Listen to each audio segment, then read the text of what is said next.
Annette's Little Farm in the Big City. Today's book is Pumpkin Town. I love pumpkins so much. It's just something about pumpkins that just make me cheerful. The story is written by Katie McKay and illustrated by Pablo Bersaconi. Jose and his family grew pumpkins. That growing began with shiny seeds, which were followed by long vines, and those vines grew every which way. The pumpkins grew every which way too, from small to fat to tall. The Jack Be Littles could be dropped into pockets. The Happy Jacks were bigger. A strong enough boy could carry just one. The Big Moons were bigger still, too large for 5 boys to roll.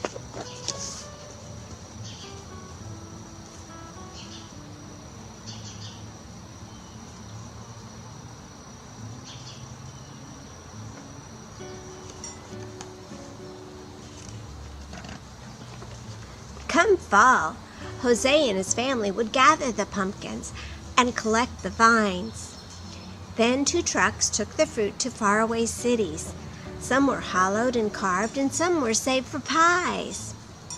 But before the trucks took the pumpkins, Jose and his family saved a few. They needed the seeds. When it came to saving pumpkins, Jose's father always said, "Save only the best and sell the rest." So Jose and his brothers hollowed the best pumpkins and saved only the biggest, brightest seeds.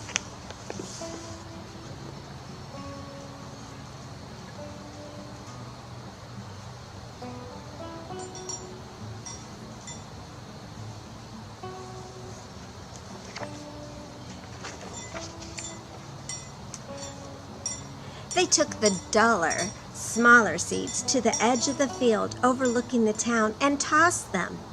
But one gusty, dusty October day, when Jose and his brothers took the lesser seeds to the edge of the field and flung them, the wind caught those seeds and carried them, and didn't let them loose until they fell like rain down on the distant town. The seeds slipped into straw roofs and settled into flower pots and sprinkled gardens. And that seemed to be the end of it.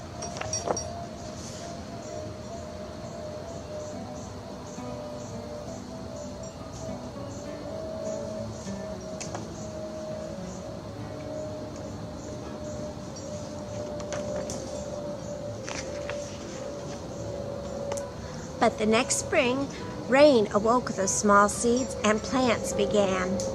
More rain fell and vines grew every which way.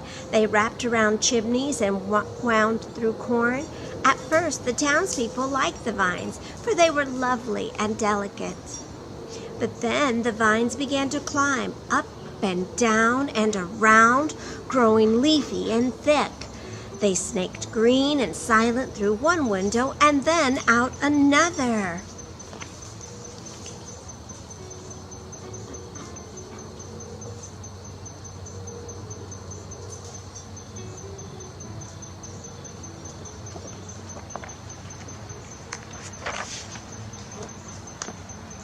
Then fruit grew, and grew, and grew, every which way.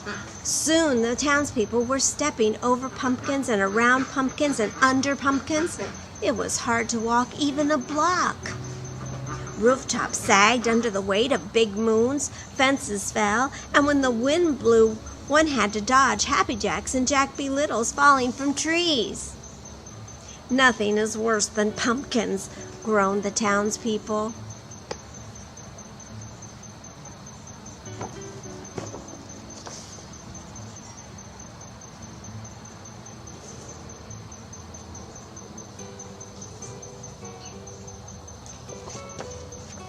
I don't agree with that.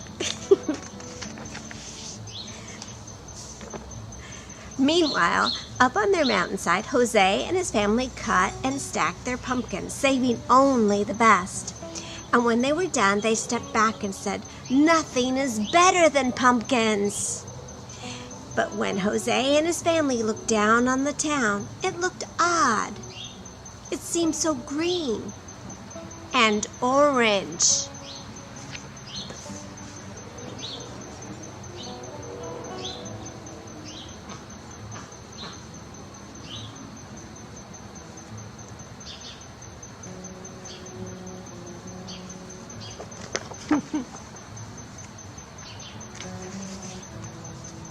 Since their field work was done, and because Jose and his brothers were curious, they walked to town the next day, where they saw more vines and pumpkins than they ever imagined. They remembered the gusty, dusty day that they scattered the seeds. "It is our fault," whispered Jose. "We must do something," whispered his brothers. "We rest for now," whispered Jose. Oh my, what a problem. What a problem to have.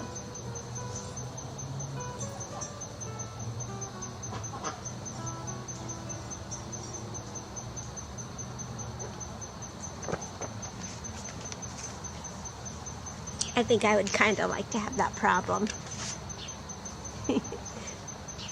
But that night, Jose and his brothers cut and stacked the pumpkins and vines. They worked as quietly as they could, but some townspeople still sneaked peeks. They marveled at how well the brothers worked. The brothers climbed up poles and twined through trees and snaked silent through one window and out another, gathering and stacking pumpkins and vines.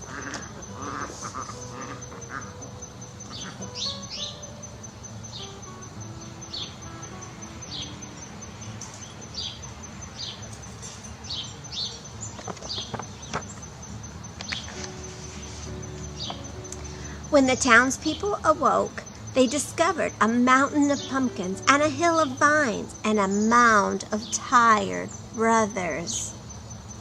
You can see their feet right here. They are very tired.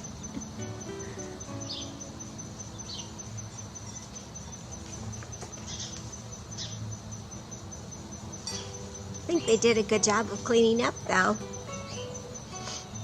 While the brothers slept, the townspeople filled a wagon with hay and set 5 great watermelons between Jose and his brothers. In thanks for their aid, that wagon took the brothers back to their home, where they were laid in the glossy grass, still sleeping. When their father found them there, he asked them what they had done to deserve the great watermelons. "We just helped the townspeople with their harvest," the brothers said, which was true, and nothing more was said.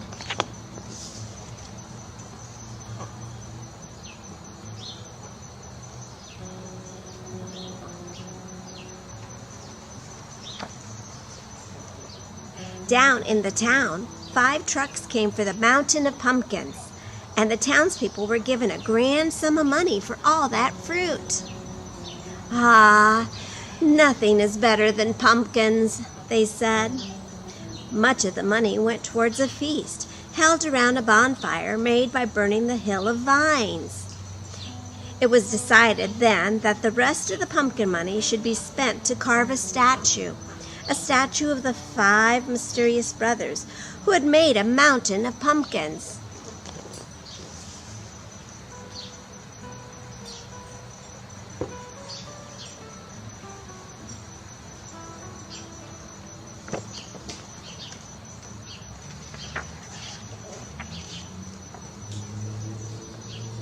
It took all of the next week for the townspeople to repair their roofs and their fences, and it took all of that week for Jose and his brothers and his father to eat their great gifts. The melons were so sweet that Jose and his family said, "Nothing is better than watermelons."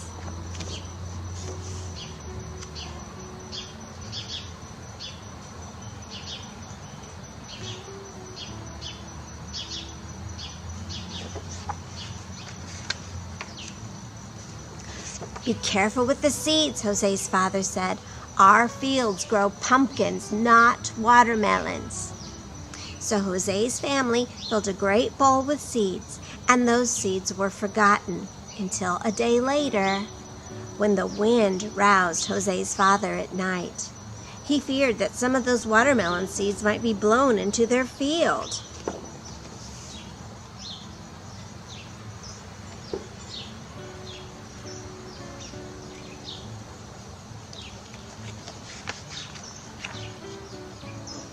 By moonlight, he carried the bowl to the edge of his field, and he tossed the seeds. The wind caught those seeds and carried them, and didn't let them loose until they fell like rain down on the town. Oh no!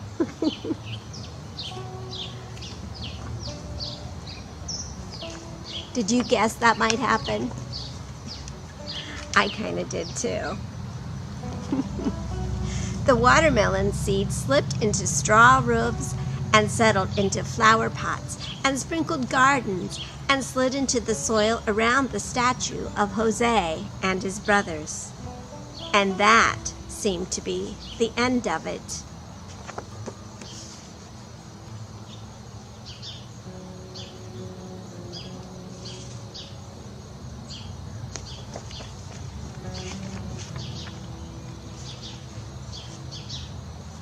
Was the end of the book anyway. Probably not the end of the troubles in the town. I really like the way Jose and his brothers worked together to solve that problem. They showed a lot of resiliency. Said they had a problem and they figured it out. That was good.